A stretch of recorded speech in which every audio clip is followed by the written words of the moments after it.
Hello, hello, and welcome back to Talk with Ada. I'm your host, Daisy, and I'm so incredibly grateful to have you in my ear today. Whether you're stuck in traffic, doing the dishes, or taking that much needed walk, I want you to take a deep breath with me right now. Just one. Inhale and exhale.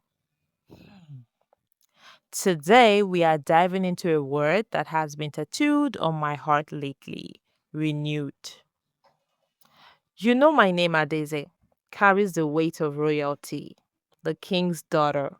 But even royalty gets tired. Even the strongest amongst us hit a wall where the coffee doesn't kick in. The motivation is gone, and we feel like we're just flickering.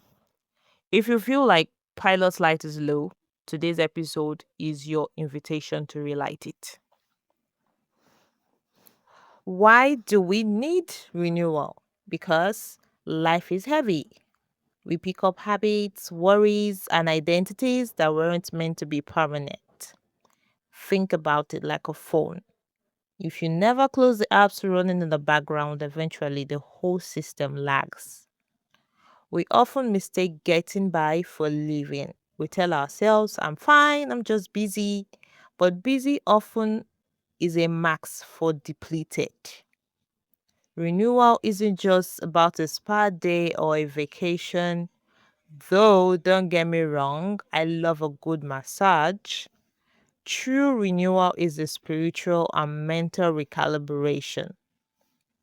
It's about looking at the old skin of your life, the resentment you're holding, the job that dims your light, the negative self talk, and deciding it's time to shed it.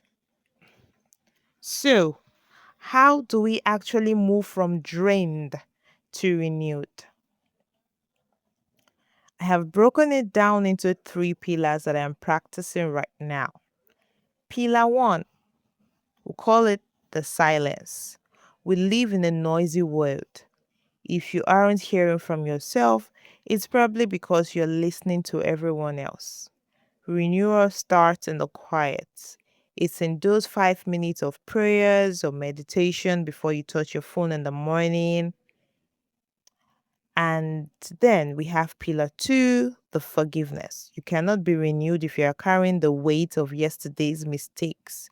I will not stop emphasizing on this.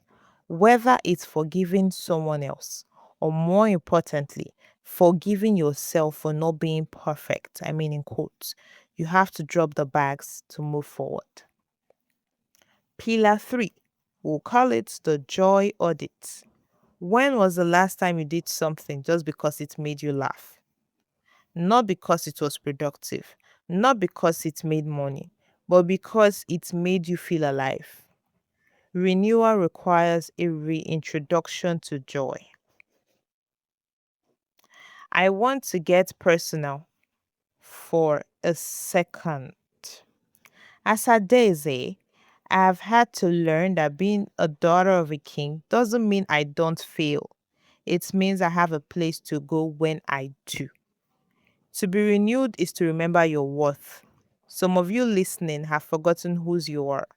You've let a breakup, layoff, or a bad season tell you you are less than. But renewal says, my value is inherent. Let's imagine a banknote. If you crumple it, step on it, or throw it in the dirt, does it lose its value? No. It's still worth exactly what it was printed for. You might be a little crumpled right now. You might have some dirt on you, but your value hasn't shifted one bit. Being renewed is just about smoothing out the creases and wiping off the dusts. Before I let you go, I want to give you a challenge for this week. I call it the one new thing. To spark renewal, do one thing differently. Drive a different way to work. Sit in a different chair. Call that friend you haven't spoken to in a year. Break the cycle of the mundane. Okay, thank you guys for joining me on Talk with Ada today. Remember, you aren't just surviving, you are being prepared for something beautiful. You are being restored and you are being renewed. I'll talk to you next week. Same time, same place. Love and light always.